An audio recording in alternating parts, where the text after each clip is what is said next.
আসছে হলো কিছু সমস্যা নেই, অনেকগুলো সমস্যা, তার অনেক হিস্ট্রিটা নিলাম। এখন প্রবলেম যেটা হচ্ছে, আমি আপনাদের সবসময় বলি ডাক্তার দেখানোর ব্যাপারে, যে আপনারা কোন ডাক্তার দেখাবেন। ওনার প্রেশার হঠাৎ করে বেড়ে গেছে, এটাকে আমরা বলি যে অকেশনাল প্রেশার, মাঝে মাঝে হয়তো বেড়ে যায়, বা ফ্লাকচুয়েটিং হাইপারটেনশন এরকম কিছু থাকতে পারে। এই জন্য উনি একটা হসপিটালে গেছে, হসপিটাল থেকে তাদের সাজেস্ট করা হয়েছে যে আপনি হার্টের ডাক্তার দেখান। এখন হার্টের ডাক্তার যখন অনেকগুলো পরীক্ষা দিয়েছেন, পরীক্ষাগুলো দেখার পরে দেখছে যে ওনার হার্টে কোনো সমস্যা নেই। একটা ইউরিন পরীক্ষায় ওনার হচ্ছে প্রোটিন 1+ বা এরকম সামথিং কিছু আসে। তখন হার্টের ডাক্তার তাকে পাঠাইছেন হলো কিডনির ডাক্তারের কাছে। এখন কিডনির ডাক্তারের কাছে যখন গেছে, কিডনির ডাক্তার আবার সব পরীক্ষা করে দেখছে যে না, ওনার কোনো পরীক্ষা মানে ওনার কিডনির কোনো প্রবলেম নাই। ওনার তখন একটা আলট্রাসাউন্ডে আসছে হলো গ্রেড 1 ফ্যাটি লিভার। তখন ওনাকে বলছে যে আপনি লিভার ডাক্তারের কাছে যান।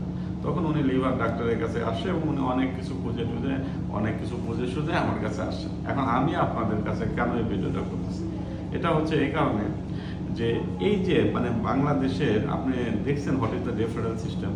আপনি যখন বিদেশে যাবেন, আপনি চাইলে একজন কার্ডিওলজিস্টের কাছে যেতে পারবেন না, আপনি চাইলে একজন নেফ্রোলজিস্টের কাছে যেতে পারবেন না, কারণ তারা ওই বিষয়ে বিশেষজ্ঞ।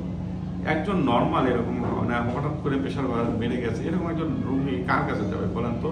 আই থিঙ্ক দ্যাট এইসব রোগীর অবশ্যই একজন স্পেশালাইজড জিপি অথবা একজন ইন্টারনিস্ট অথবা ইন্টারনাল মেডিসিন বিশেষজ্ঞের কাছে আগে যাবেন।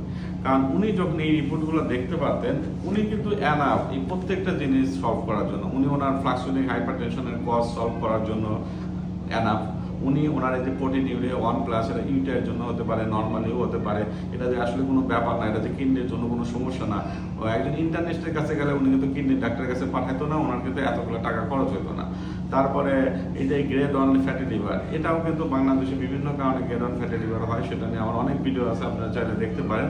কিন্তু উনি কিন্তু একজন ইন্টারনিস্ট, কিন্তু এই গ্রেড 1 ফ্যাটি লিভারের জন্য এই লিভার বিশেষজ্ঞ হিসেবেও আমার কাছে আসতো না বা অন্য জায়গায় দেখাতো না। এই যে দেখেন ওনার প্রত্যেকটা জায়গায় যে হার্টের ডাক্তার দেখালো, কিডনির ডাক্তার দেখালো, এখন লিভার দেখানোর জন্য আমার কাছে আসছে।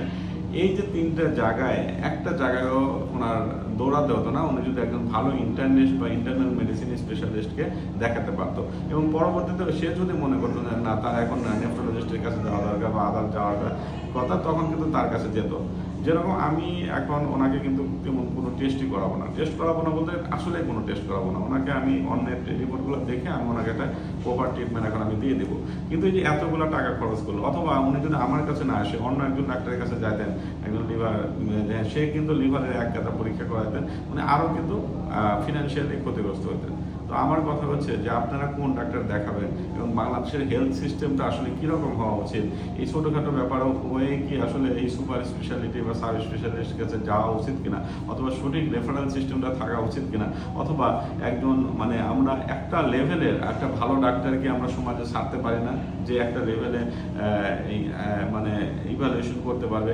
এই একজন কিডনির 1.3 আপনি কিডনির ডাক্তারের কাছে যান, উনি কিডনির ডাক্তার, উনি কী করবেন কিডনির ডাক্তার এই রোগীটা নিয়ে? ওনার আমাদের দরকার হচ্ছে মোর ইন্টারনেস্ট, মানে আমাদের একটা লেভেলে চিকিৎসা করার জন্য, বোঝার জন্য, কোথায় পাঠানোর জন্য, কোথায় পাঠাতে হবে এটা বোঝার জন্য যে ডাক্তারগুলো দরকার, সেই লেভেলের ডাক্তার দরকার। আমি দেখছি যে এই সুপার স্পেশালিটি বা এই সাব স্পেশালিটি করে রোগীদের যে এত বিড়ম্বনা, তা বলে আমি শেষ করতে পারবো না। আমার কথা যারা ডক্টর আছেন বা যারা এই কাজ করেন, আশা করি সবাই বুঝতে পারবেন। ধন্যবাদ, সবাই ভালো থাকবেন। আসসালামু আলাইকুম।